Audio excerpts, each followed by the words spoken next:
As mentioned earlier, Senator Obama today referred to 2 interviews McCain gave yesterday. His "I'll get back to you on the houses" thing, plus a radio interview in which McCain repeated his claim that the American economy is strong.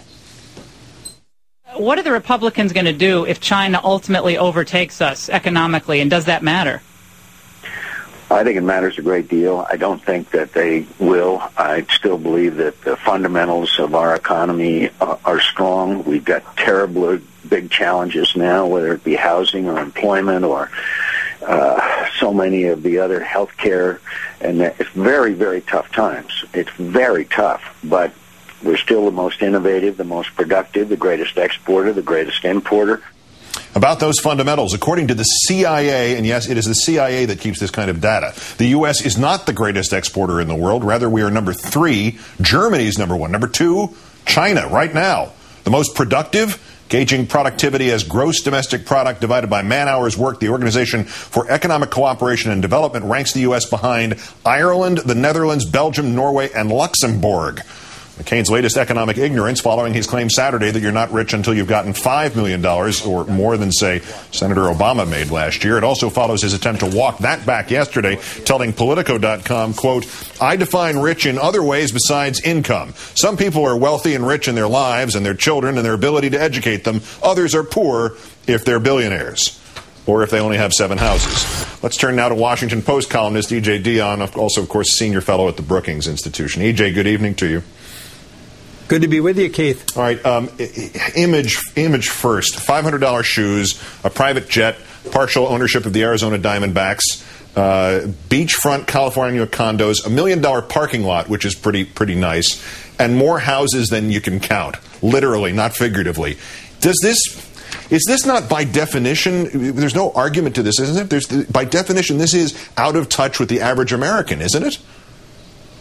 Well, you know, before I came on here, just to be well prepared, I went through all my papers, and I could still only count 1 house. I'm sure millions of Americans are counting up all their houses just in case they're asked that question. And, of course, this is a huge problem for McCain because it's opened the door, a door that Obama has desperately tried to get open for a long time, which is to look first at who John McCain is, all the things we don't know about him, and secondly, to subject his economic views to more scrutiny than they've gotten. You know, you can be rich and have an imagination that reaches out to people who aren't like you. You can have a compassion and concern. You know, Franklin Roosevelt did it. John and especially Robert Kennedy did it. Nelson Rockefeller, the Republican, did it. But I think, given McCain's positions on a number of issues, notably tax cuts for the rich, this becomes a particular problem for him. And as it relates to the campaign in particular, I mentioned symbolism as decider. How much of McCain's imagery against Obama, how much of McCain's imagery about himself just went out the front door or the side door, and which sets of imagery? Well, the whole notion of who is the elitist in this campaign, and you saw it in that kitchen sink attack on Obama. The Republicans really want to paint Obama as a Cambridge, Hyde Park, Upper West Side elitist. And then suddenly, just the pictures you just showed from Architectural Digest say, wait a minute, this elitist charge is a phony. And so I think, you know, and then you get back to the issues. I mean, if McCain were still the McCain who opposed tax cuts for the rich, he could actually joke about this and say, look, I voted against a tax cut for myself, but that's not the same McCain anymore. So it is a real problem again on the very front you're describing. And his people did not come back today with policy points, with issue points. They came back with Tony Rezko. And so is there nothing on the policy front that they can argue in terms of economics, even at this point? Or is it anytime you bring up economics now with McCain, people are reminded that Phil Gramm, the father of $4 gasoline, is still advising him on economics?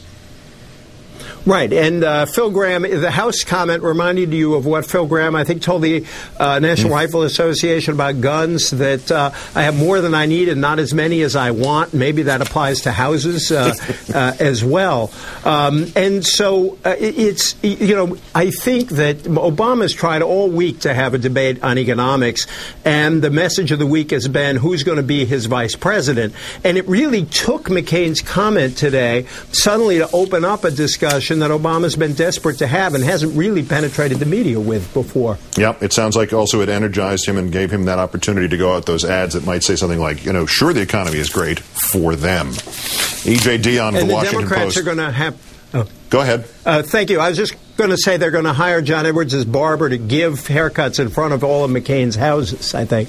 Okay. E.J. Dionne of the Washington Post and the Brookings Institution. Thank you, E.J. Good night. Good to be with you.